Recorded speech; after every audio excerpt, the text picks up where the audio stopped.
Hello everyone, my name is Binks and welcome back to Let's Play the Great Ace Attorney 2 Resolve, where we will be continuing in the third case of the game, the return of the great departed soul, trial part 3. I'm excited!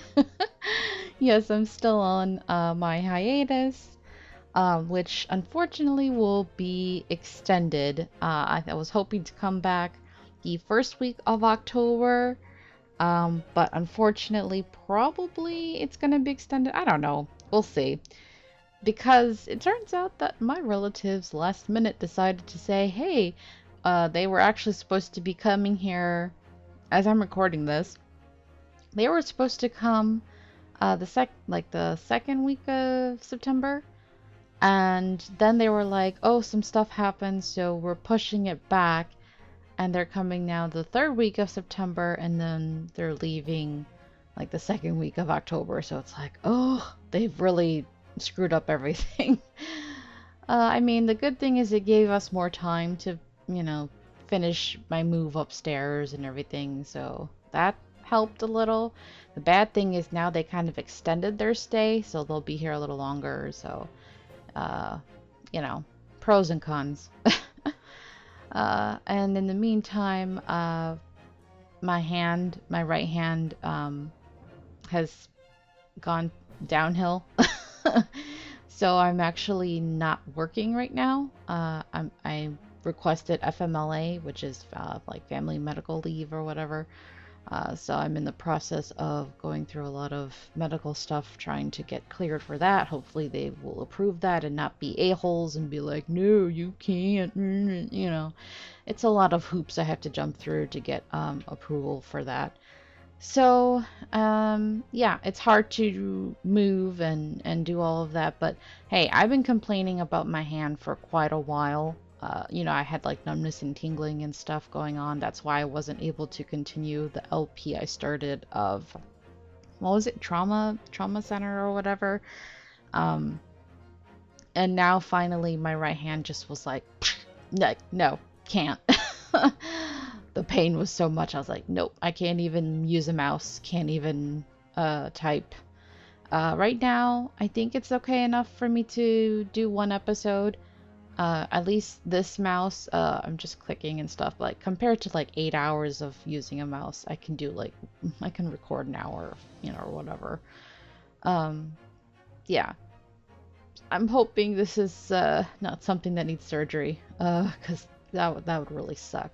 I have an MRI scheduled soon, so hopefully we'll find out what's going on. Anyway, just a lot going on, you guys, a lot. So, this hiatus, let's just say, like I've said before, I'm glad it's going on, because if I was still doing my usual recording schedule and trying to squeeze in and editing and all that, it would be too much for me, because I've barely had any time to record lately. So yeah, it's been like many days since I last recorded this. So let's continue on. I think last episode we investigated and found his lair. His lair. Oh, and the whole anti-gravity thing. That silly Sherlock. All right, October 24th, 9:11 a.m. The Old Bailey Defendant's Antechamber. Good morning to you, Mr. Naruhodo. Also, I still find it funny how freaking robotic that guy was. That's why I kind of give him like a robot voice, right? I hope it's okay. Good morning, Professor. Ready for today's proceedings? I hope so. I should be. Even I, with nothing left to... Oh, okay. Good morning, my dear fellows. Oh, Sherlock, you're here early for once. Oh, Mr. Holmes, you're here. Oh yeah, using a mouse feels weird, because I haven't been working for like 5-6 days now. It feels weird to use a mouse. Ow. Why, naturally. A true gentleman stands shoulder to shoulder with his friends in battle at all times. Thank you. I really appreciate it. I'll see you later then. Just dismisses him. Well, you did kind of interrupt us in the middle of talking, sir.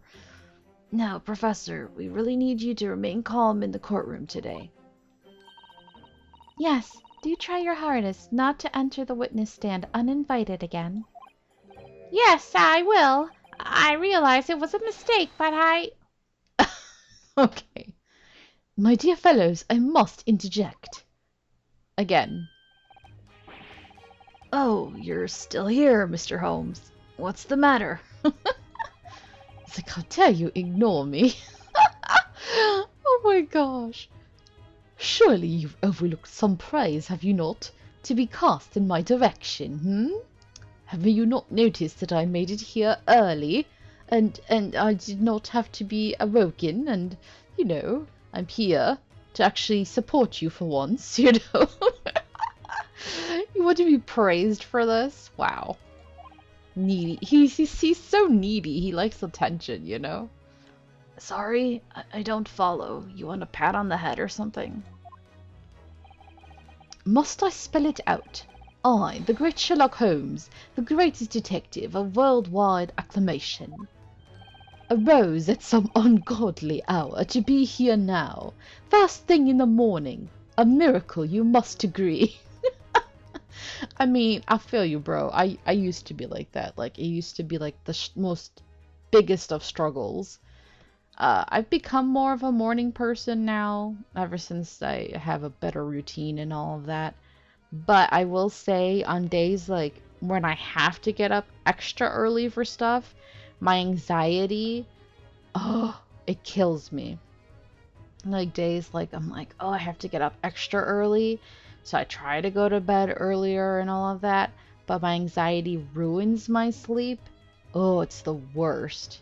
Like sometimes I'll wake up even before my alarm or whatever, and I'll end up losing sleep, and it's just the worst. I hate it when I have to get up earlier for something, because I don't know why I become extra anxious. I don't know why. You would think my body would be like, okay, let me just get as much sleep as possible.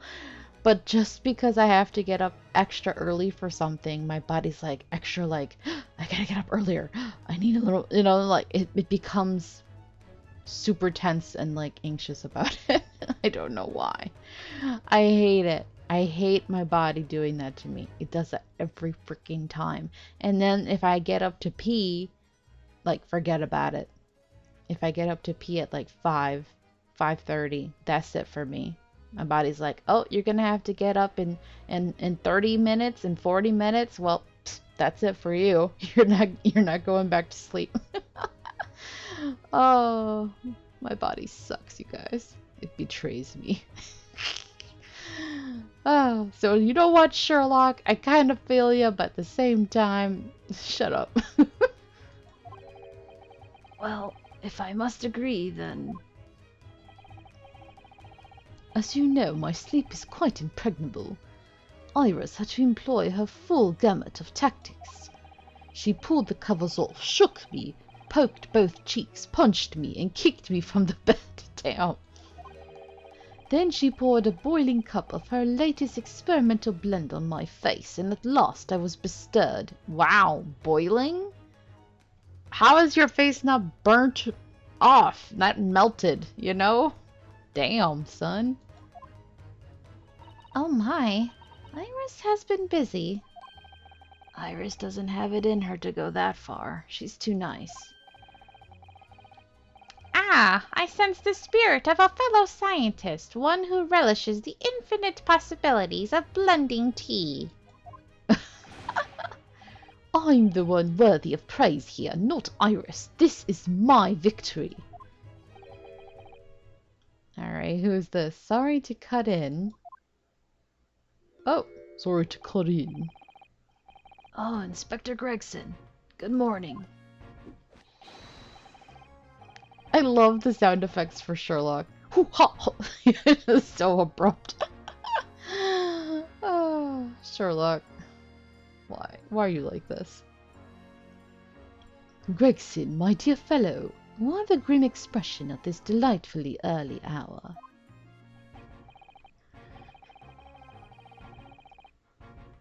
Oh, I don't know. Maybe because I've been confronted with a grimmer expression, eh? Dear me. Are you going to take that insult lying down, Professor? What? What? I don't know. Poor Professor. Anyway, here's the paperwork you asked for.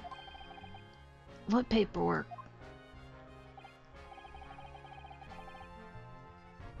Oh, I took the liberty of requesting it yesterday. I have a feeling it may prove useful. You wouldn't believe the hoops I had to jump through to get this brought out of the archives. It's the professor's autopsy report. Oh, we're going to talk about this today then, okay. I have a feeling it's not going to be very accurate though, because I don't know, man. I feel like some shady stuff was going on with the professor. That mass murderers. Who killed 5 members of the aristocracy? He was found guilty in a closed trial 10 years ago now. Ooh, excuse me. It was all done under wraps. He was quickly executed soon after the trial. It's all in here. Alright, the killer's autopsy report. Autopsy report of the mass murderer known as the Professor, who was tried and found guilty by closed trial 10 years ago. I don't know what to say. Thank you, Inspector. Yes, much obliged, Gregson. Let's look at it real quick. Sleepy. Have we had a chance to look at this? I don't think we have. Anything to examine? Examine? Yes. This lock does look very strong, doesn't it? There's definitely no way you could remove the mask yourself if it was put on you. What a terrible way to treat someone, even a convicted criminal. I know, it's starting to make me livid, actually. Mr. Naruhodo, please. I mean, just think about it. Imagine if you had an itch on your cheek all of a sudden. You'd be utterly helpless. Ooh. I mean, I would feel claustrophobic as hell. Well, yes, that's true. But I'm not sure that warrants quite so much anger. Oh, right. Sorry. It's like you don't understand. That's a horrible feeling. You would go crazy. I mean, anyone would go crazy being trapped inside that thing. That's horrible. I felt sorry, kinda. Although if he is like a serial mass murderer and all that, I guess, you know, he deserves it, I guess. Alright, let's look at it. Condemned prisoner, redacted for confidentiality, pseudonym the Professor. Death by hanging, confirmed at midnight, 17th June, Courtney Stevens. That's it? Wow. Okay, that's it? Really?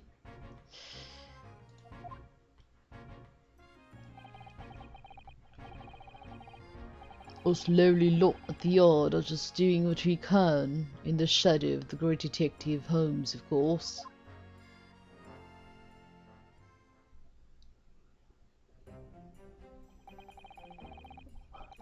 Well then, Professor Harebrain, this is it. Today we're going to lay all this to rest at last. I wish you the best of luck, Professor. I suppose he'll be in there today, will he? Drebber. Yes, we expect the prosecution to summon him as a witness. I'm still amazed you managed to find him in just one day. I really owe you both so much. Counsel and the defendant, the trial is about to resume. Kindly make your way into the courtroom at once.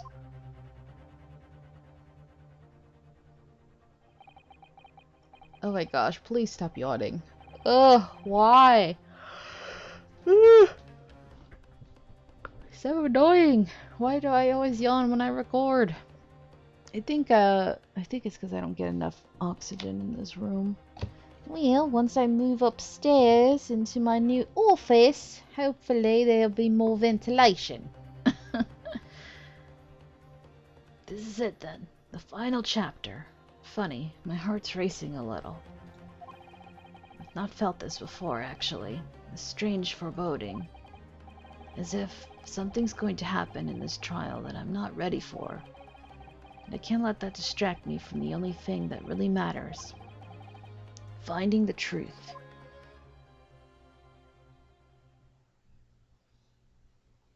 That, and I'm probably hungry. First thing in the morning and you're hungry, Banks. Alright, October 24th, 9:30 a.m. Hey! It's 9:50, so pretty close in time. Jeez, come on now. Sorry. The Old Bailey courtroom. Oh! Kazuma! You're here! In the name of Her Majesty the Queen, I hereby declare this court to be in session again.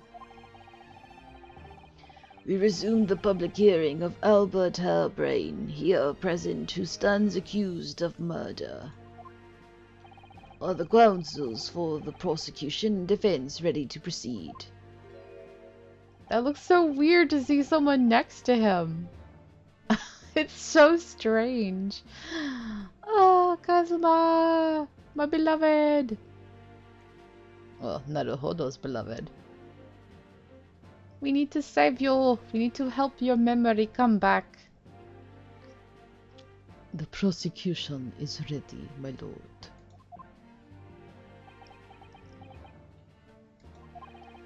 The defense is ready, my lord. He's like my husband. I must bring you back. As promised, Lord Von Zieks has his apprentice with him. His apprentice with memory loss. Aww. If I may, Lord Von Zieks.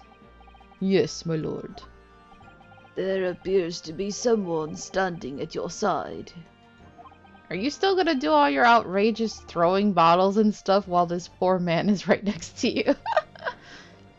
Ah, yes, my apprentice and assistant. The prosecution believes today's proceedings will see the complexity of this case rise considerably. Oh. Really? Now you're gonna be so lazy and have him help you do stuff? New animations, my goodness. Oh, wow. They had to create new animations just for this. You know, he hasn't done his leg stuff in quite a while.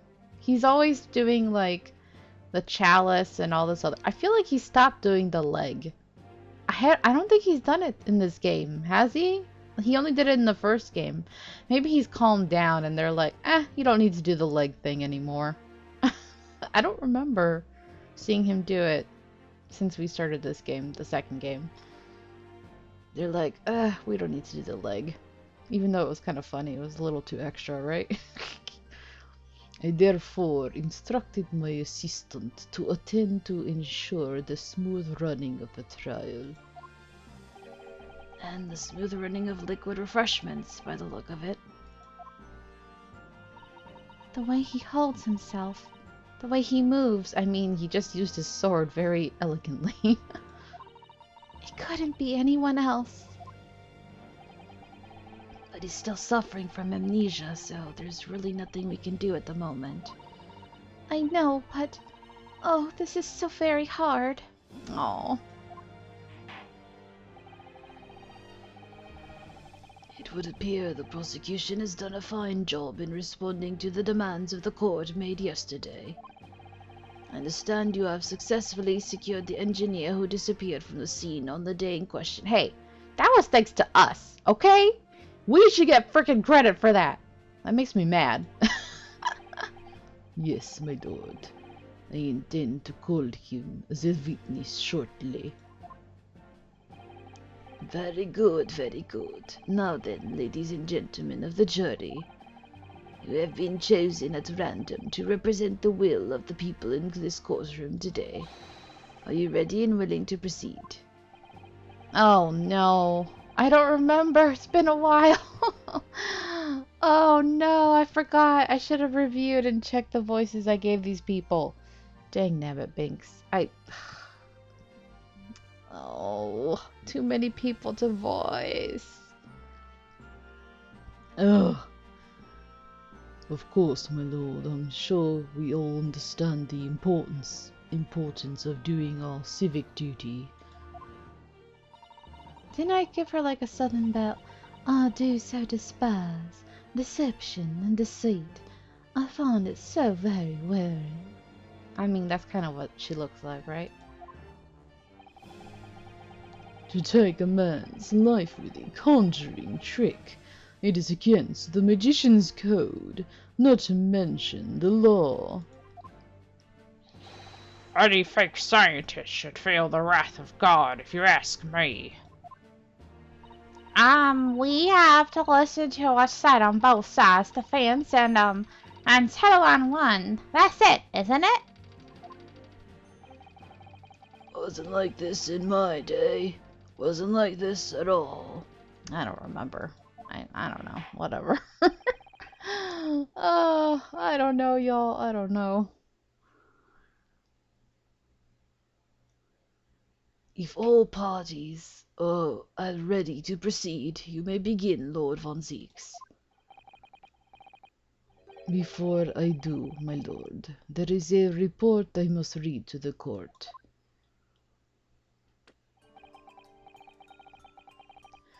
Yesterday, at the Great Exhibition Grounds, the evidence of primary importance in this case. Oh yeah, he made it explode. I forgot. You a-hole. Oh, we needed that.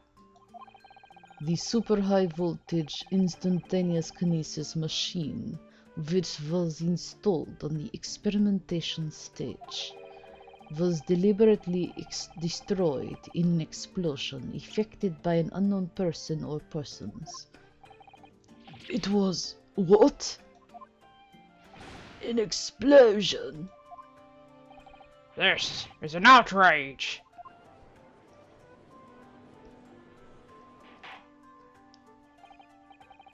Yes, I heard this grave news yesterday. Scotland Yard submitted a report to my office in the evening. I read that the machine was blasted to smithers, and the wreckage reduced to ashes in the flames. I have here a photographic print of the scene taken in the wake of the explosion. Ah, well at least now we can see the hatch that they went down through. Clearly. You kind of helped us out by doing that.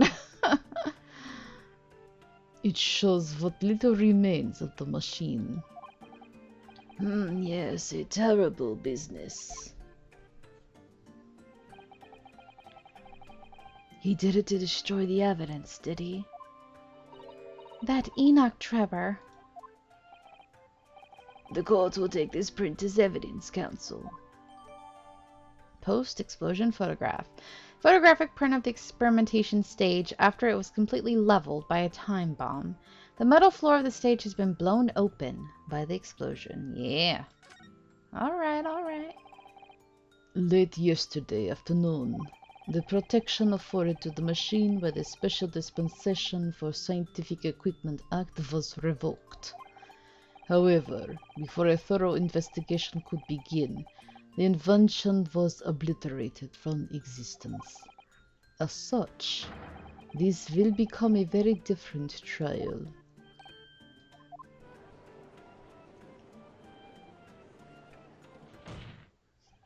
As it stands now, with no evidence on which to draw meaningful conclusions, the authenticity of the Kinesis machine will remain forever in obscurity.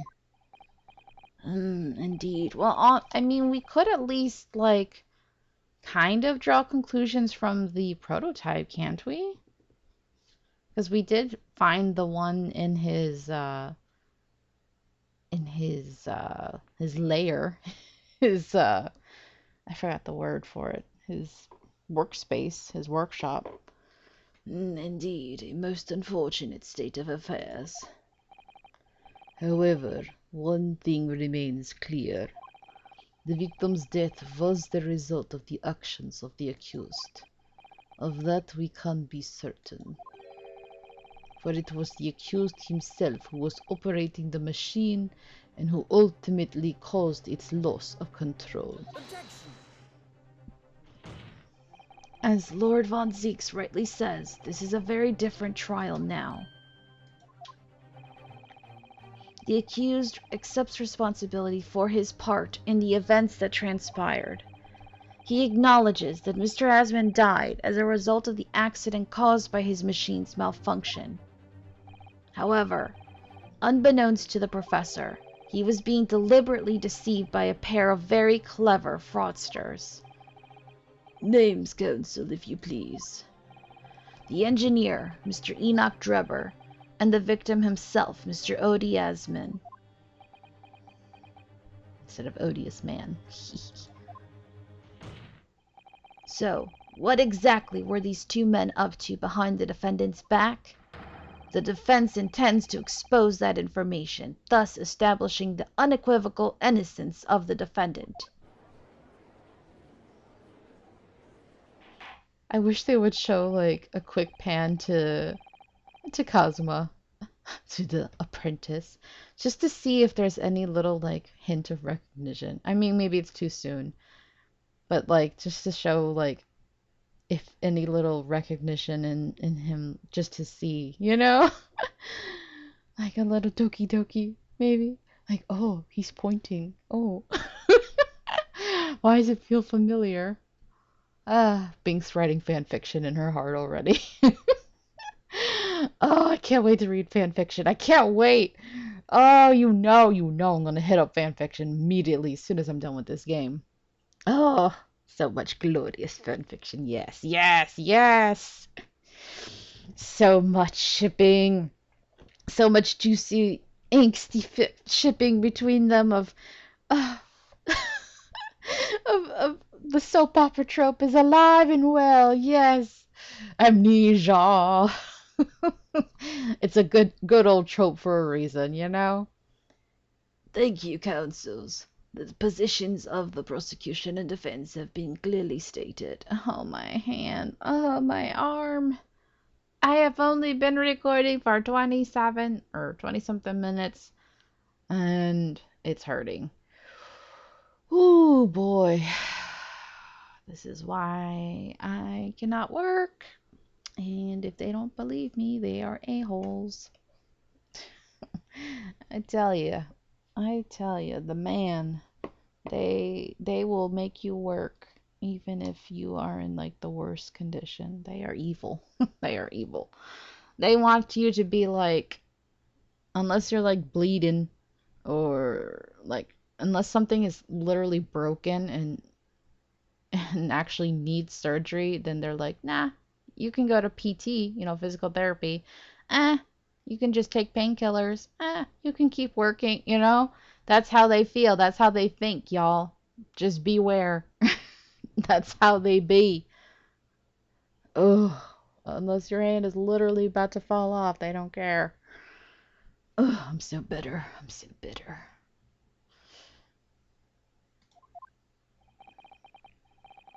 Lord Von Zieks, summon your first witness, please. At once, my lord. The prosecution calls the engineer, Mr. Enoch Drebber, to the stand. Oh, Mr. Roboto, what's up? Maybe I'll name this episode Mr. Roboto. I don't know. State your name and occupation for the court. Name, Enoch Drubber. Occupation. Hard to pin down, I would say. See that black monocle? Yes, why do I feel as though I've seen it somewhere before? Oh, you too, I had the same feeling myself. Okay, whatever. So they recognize him. Interesting. Your file indicates that you are currently being investigated in connection with another case. The theft of a waxwork model, is it? A most extraordinary sounding business. But that has no bearing on this trial, I assure you. Leave it from your mind. We're gonna have to prove that that's connected.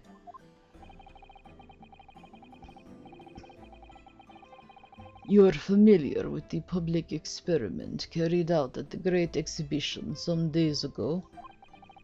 The accused super high voltage instantaneous kinesis demonstration. Yes, you could say that. I am aware of it. There was a terrible accident, wasn't there? It was you, Mr. Drebber, who constructed the vast machine used in the experiment. Or so our investigations indicate. Can you confirm your involvement? Yes, I constructed it in precise accordance with the blueprints, but that's all. Then the court would be very interested to hear your thoughts about the machine, I'm sure.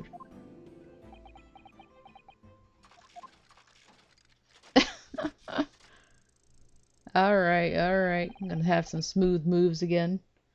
An amazing device, if you ask me. The pinnacle of modern science, making instantaneous kinesis a reality at last. Of course you're gonna say that. What?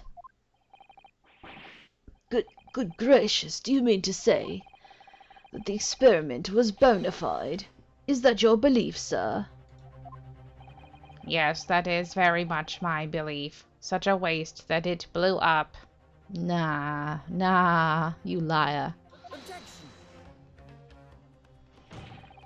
We've already established the machine was nothing more than a prop for an elaborate conjuring trick. You've established nothing of the sort. All that was shown during yesterday's proceedings is that the same outcome could have been produced by means of staged trickery. The defense merely proposed a method and demonstrated its feasibility, nothing more. But...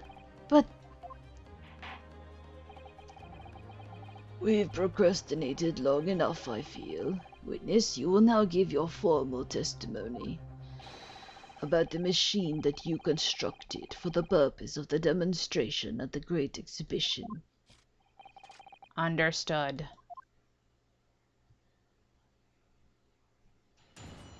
Alright. The kinesis machine. I met the young professor approximately 1 year ago through Mr. Asmund's introduction. He provided me with the blueprints and I constructed the machine to his precise specifications. It was no trick. If the whole show was a fraud, it would have required a body double. Tell me, did the victim have a twin? You slick. Ha ha ha. We gonna get you. We gonna get you. All the spectators saw the birdcage appear above their heads and then crash headfirst into the crystal tower. A terrible accident, I grant you. Perhaps the science on which the machine was built was flawed somehow.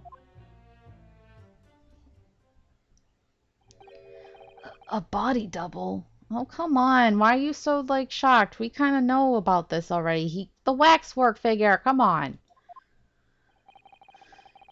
That goes without saying, surely. to give the impression that something has moved when in reality it hasn't. It's a basic conjuring principle. He's the one bringing it up. He's kind of screwing himself by doing so. The deception cannot be achieved without substituting the original with a fake at some point in the performance. Why? You're so stupid. You shouldn't have even mentioned this shit. You're pretty much teaching him how to take you down. Oh, you're so arrogant. You won't go down, son. But would I be right in saying you haven't managed to establish anything along those lines?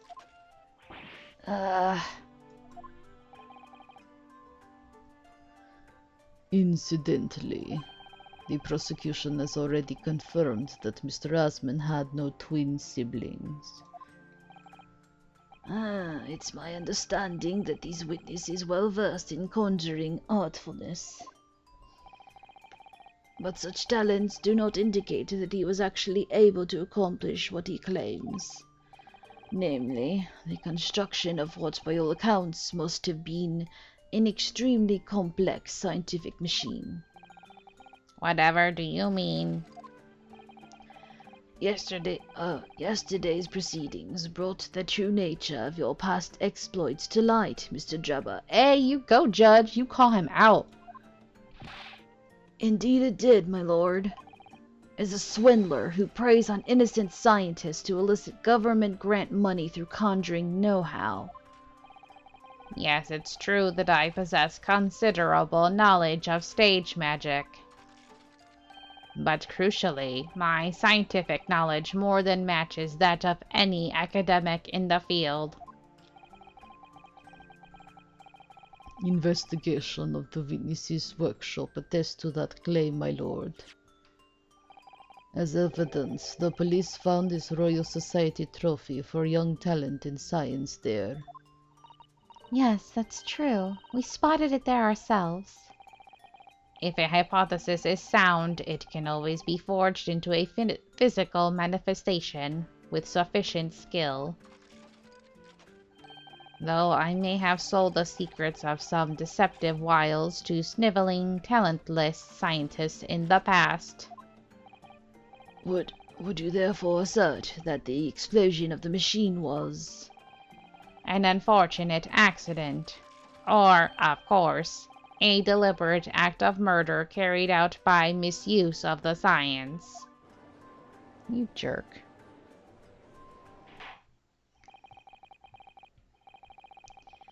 Counsel for the defense, your cross-examination, please.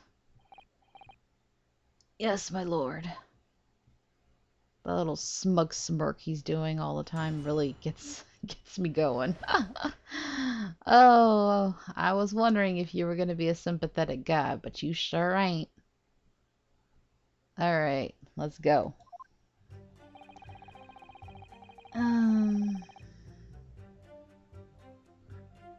What have we got? It's been a while.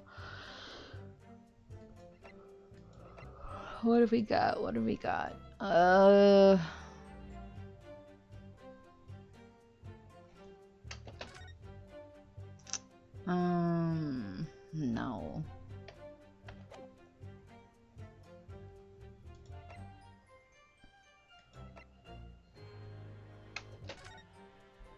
Oh, I had to refamiliarize myself with all this stuff.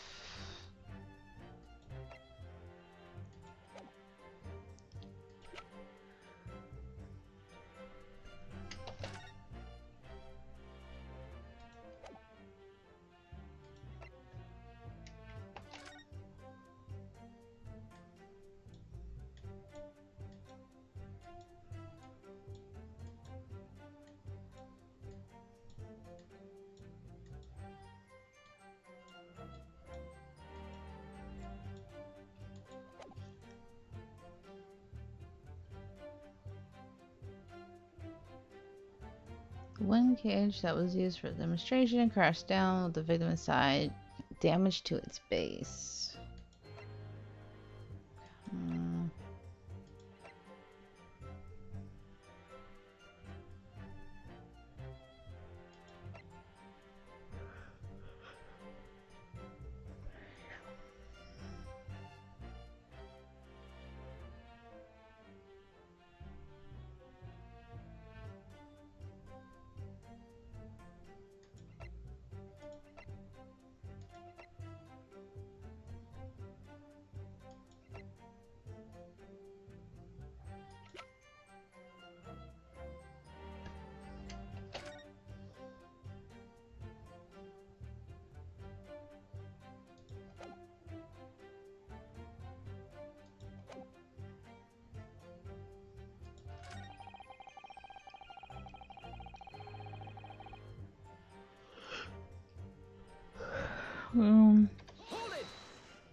It's clear that you have both scientific knowledge and knowledge of conjuring magic, however. The more knowledge you have, the better equipped you are to handle whatever comes along. But your implication is that I furnished the machine with some trickery, I think, yeah? It's a possibility that we have to explore. Unfortunately, though, the machine has been blown to Kingdom Come. So there's really nothing left to explore, is there? It appears that the Iconesis machine was fitted with a timed explosive device of some kind. And there's nothing left of that device either. Not a single shred of evidence remaining, I hear. Ugh. He must have planned all this from the outset. But in any case, it's abundantly clear that the experiment couldn't have been a trick.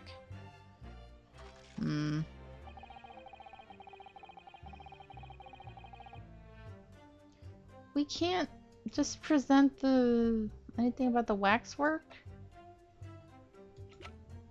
You can't jump to that yet? I don't think I don't see anything about the waxwork. Well, what about this? The waxwork head? Can we jump to that yet? I'm kind of scared. I'm kind of scared to jump to that because we haven't really started talking about that yet. I'm kind of scared. Let me press first to see if that's the safe bet. Because sometimes it's better to start pressing before you start jumping.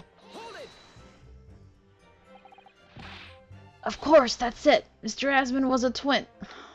Ryunosuke, come on, man. Objection! Perhaps my learned friend wasn't listening earlier. Mr. Asmund had no twin siblings. No, I heard you before, but the thread of hope hadn't quite left me. No. The demonstration could have been a trick if there was somebody who looked sufficiently like the victim. But Dr. Scythe absolutely ruled that out as a possibility. It is beyond question that the victim himself, Mr. Asmund, did move from the stage to the Crystal Tower. The fingerprints found at the scene attest to the fact. So it can't have been orchestrated by using someone who looked identical to Mr. Asmund, then. What are you thinking, Mr. Naruhodo? Oh, no, nothing. Just that the idea of someone who looked identical to the victim is playing on my mind.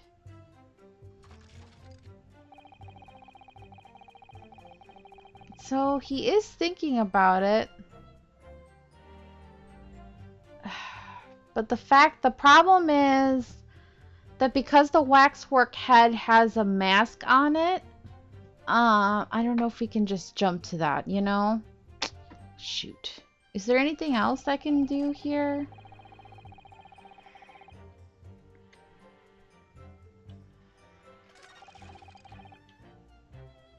Crash head first. It appeared above their heads and then crashed head first. Let's press this one. It crashed head first, you say? According to the many witness reports from those there at the time, yes. Were you not there at the exhibition grounds on the day?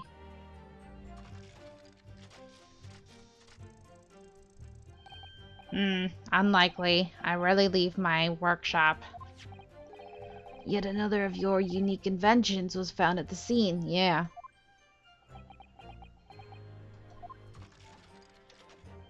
Well, it was the unveiling of a machine I'd labored over for many months. I saw it clearly with my own eyes. The birdcage plummeting headfirst into the tower. You just lied. You just said, oh no, I wasn't there. I was at my... You piece of...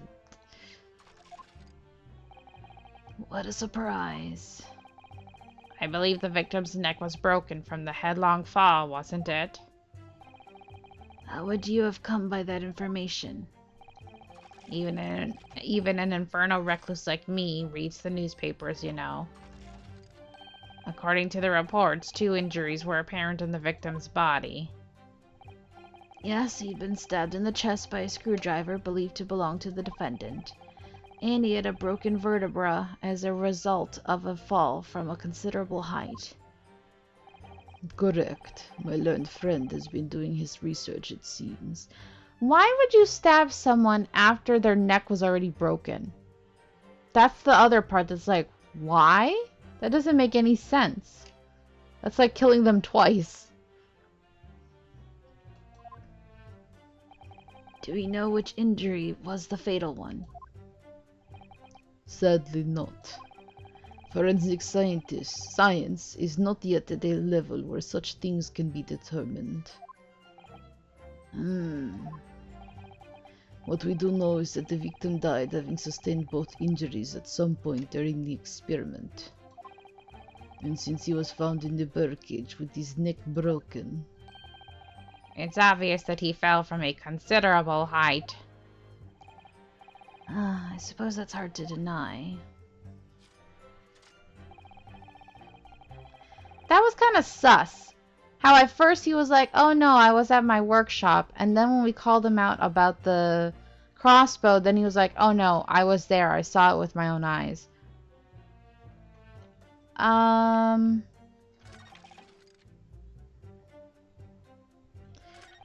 really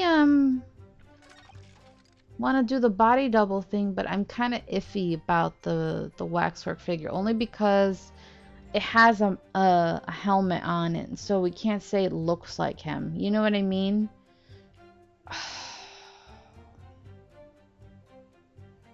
I don't know.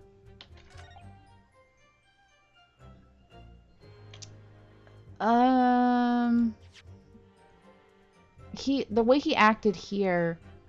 Am I missing? Hold on. Crash.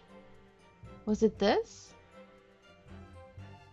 Oh, wait. Because it took damage to its base, which means it didn't cross. Yeah. If it was head first, it would have been on the top, right? Because if it. Yeah. Okay. That's what it is. Oh, I was like. Because when I was looking at it earlier, it didn't compute in my brain. Got it. That's what it is. That's why he said head first in quotation. That's what it is. Objection. Gotcha. Oh, sorry. It took me longer than it should have. Because I really was focusing so much on the waxwork thing.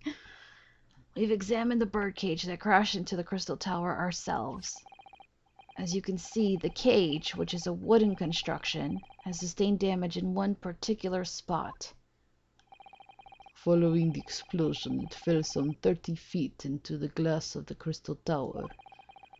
That level of damage is to be expected, surely. I agree. The damage itself is entirely understandable. What doesn't make sense is the location of that damage. Uh-huh. All the breakages in the wood are at the base of the birdcage, not the top. What are you saying? That's the opposite of where they should be. That's right, my lord. The birdcage that was at the scene is damaged at its base. So we have reports of the birdcage falling headlong into the Crystal Tower, yet the damage is at the bottom. The only way to reconcile these two facts is to accept that there were 2 birdcages in play that day, which were at some point switched.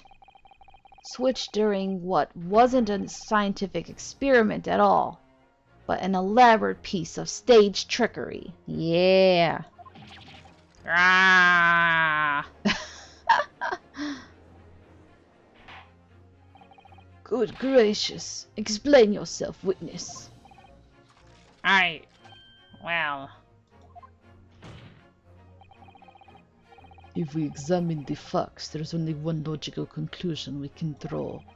The damage on the base of the birdcage clearly indicates that it crashed tail first into the tower. Objection. But multiple witness reports claim it fell head first.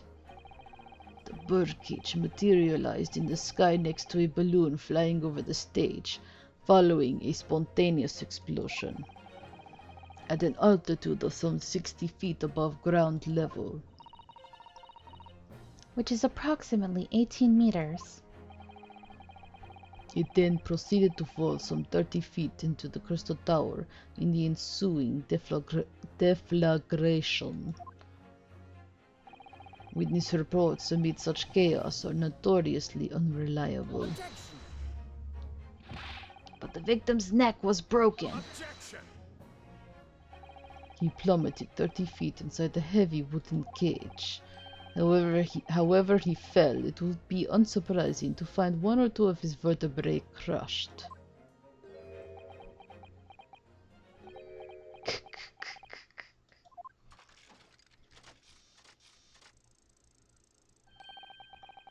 A riveting scientific analysis of events from the prosecution there. Though, to be even more rigorous, you would have to say it was only one vertebra, actually. He wasn't quiet for long. I find it hard to see what's motivating Lord Von Zieks. His witness is clearly a swindler, and one who deceived a personal friend of his. If you're going to establish this deception, do it right. Sorry? I feel like that's the undertone here. Ah, yes, and there's one more point the defense appears to have forgotten. It obviously wasn't a trick, as a certain truth very plainly demonstrates. What? It seems to me that the cross-examination had better continue until we resolve this matter. Mr. Drebber, you will amend your testimony with details of this truth. Of course, we must treat the matter scientifically, after all. I nearly had him there.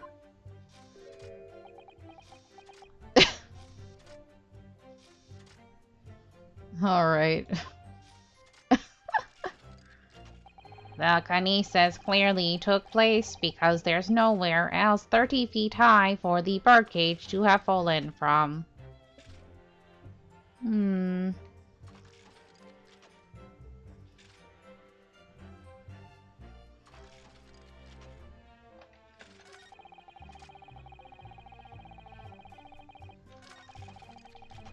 Took place because there's nowhere else 30 feet high for the birdcage to have fallen from.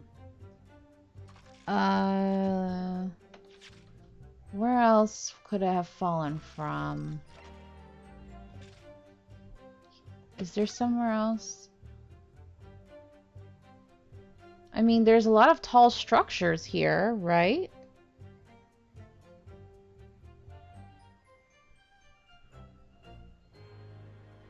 I mean, look at all these tall structures. I don't know where else could it have fallen from?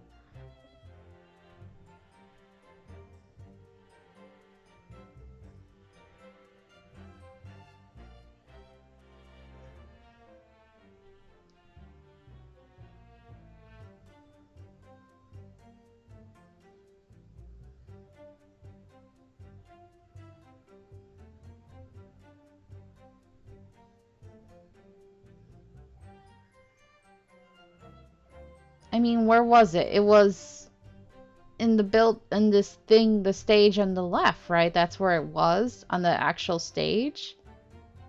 And we saw it has that opening. So in that opening on the floor, it drops then? It just drops through? Is that what happens? I thought it was like an elevator shaft, but maybe it just drops through and that's how it happened. That kind of would make sense. 'Cause that's pretty high up. I think. Objection. Yeah. Okay. This is a diagram of the experimentation stage and its surroundings.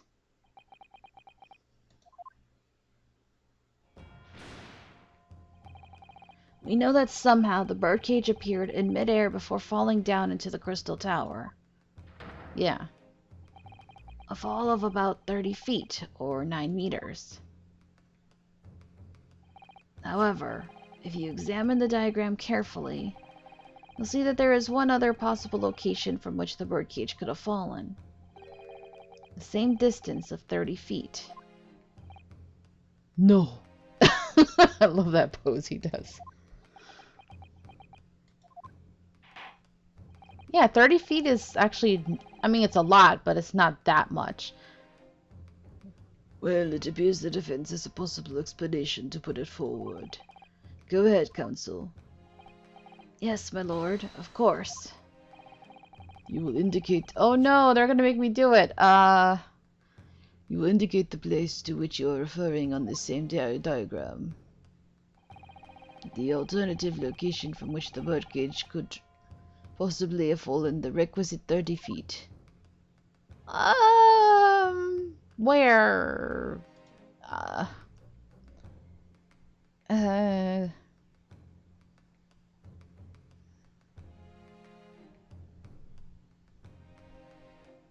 Like I said, like through the actual platform, right? Here? Oh god, I hope I'm right. Take that! Yes?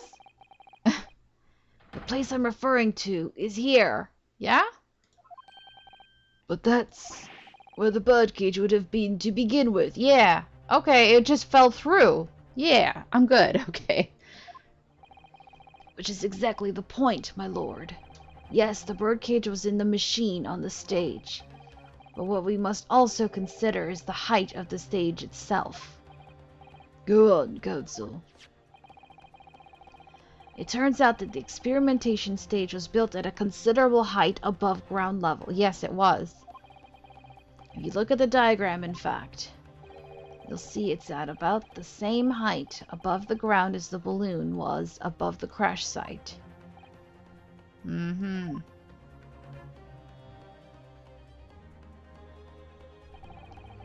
When the experiment got underway, the machine and the birdcage were engulfed in steam. Yep, that's what I thought. At that moment, the floor of the stage gave way, and, if we assumed there to be a void underneath, this birdcage and the one seen by the audience would have fallen almost exactly the same distance. See, at first I thought maybe there was like a platform or like a lift or an elevator going down, but now it makes more sense that, yeah, he just killed him by making him fall down there. Eek. Damn, bro.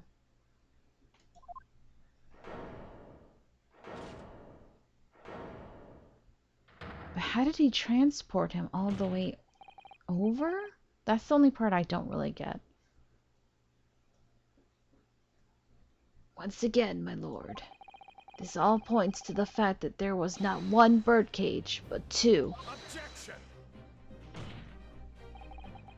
My learned friend has no evidence that the stage had such a contrivance in its design. Someone is responsible for the criminal destruction of the kinesis machine itself, it's true. However, the stage still stands. And take a moment to look at the photographic print of the scene following yesterday's explosion. Yeah, there it is. Good lord, the metal grill that formed the floor of the machine is undone. Yes, most likely blown open by the force of the explosion that destroyed the rest of the machine.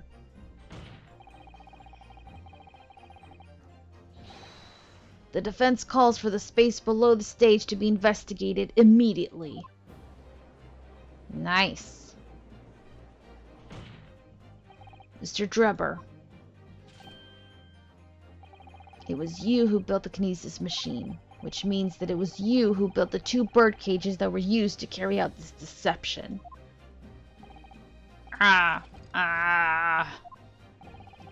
Whether Professor Harebrain's hypothesis is sound or not makes no difference, because it's the construction of this machine that matters. A machine designed to take Mr. Asmon's life. And lay the blame firmly at the professor's door, something that could only have been carried out by you, Mr. Enoch Drebber. Oh. Wah! Objection.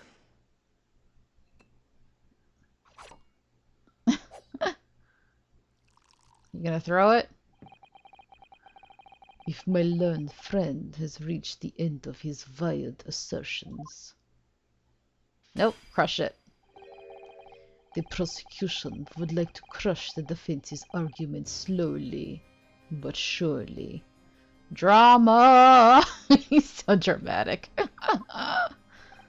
What? Your argument fails to hold water, just like my chalice fails to hold wine. It did hold it, but you still crushed it, so yeah. And yet your glove never stains red. What miracle! On 2 counts. 2? First, Wow. Wrong voice. Firstly, before and after the experiment, this witness went nowhere near the Kinesis machine. Every relevant member of staff from the exhibition has attested to that. and I believe members of Scotland Yard have also been on watch duty at every public experiment.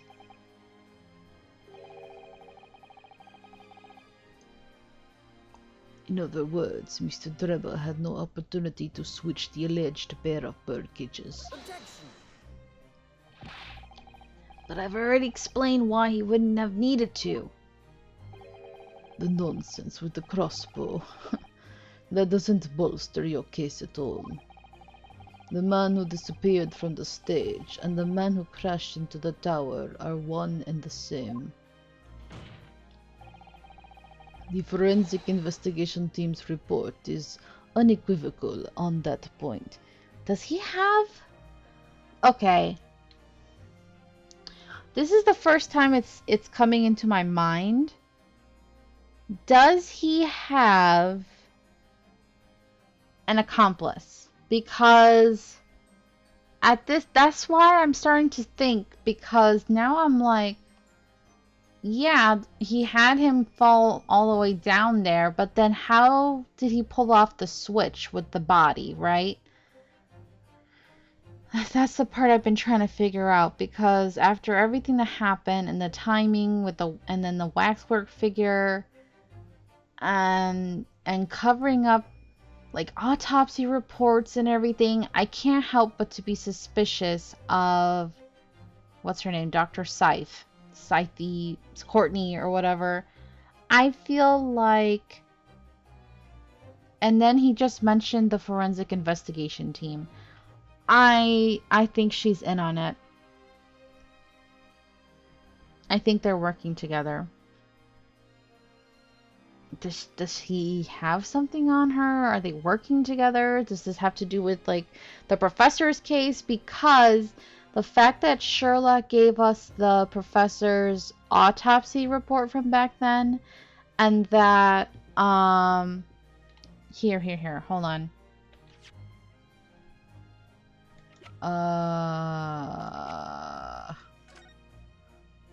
It says Courtney Stevens.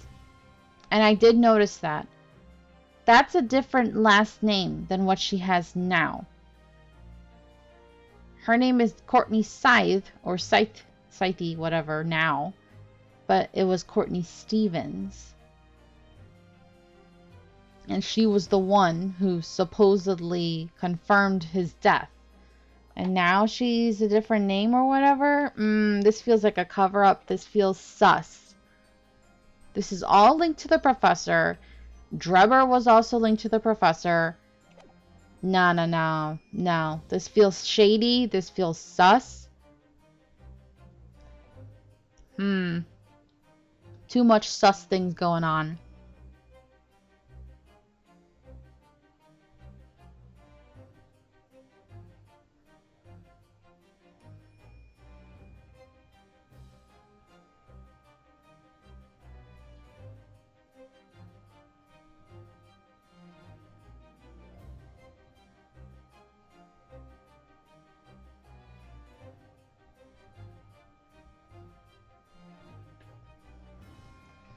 just all the time. So, this is kind of an awkward place to leave it, though. Damn.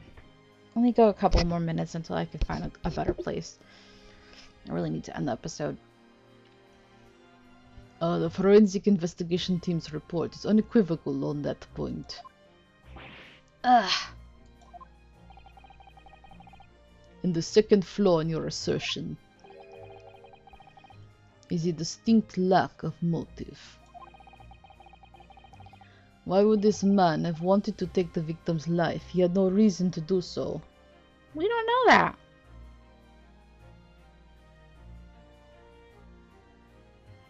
You're saying that. He must have a motive. A motive? Do I have to think of everything myself?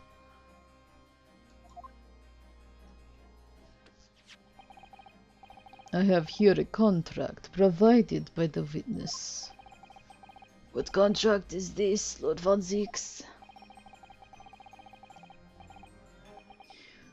The contract into which Mr. Drebber entered with the victim, Mr. Asman. It reads, Mr. Drebber is to receive 30% of all remunerations from the government, grants or other income. 30%. Certainly very favorable contractual conditions. But there was one very important provision bolted onto that clause. What provision?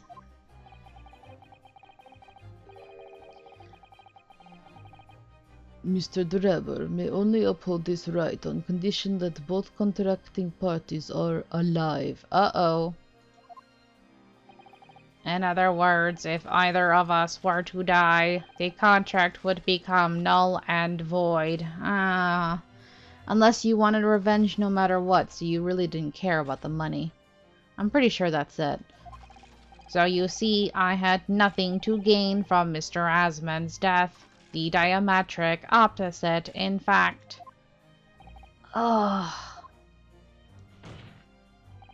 Need I say more? The witness had neither an opportunity nor a reason to commit the alleged crime.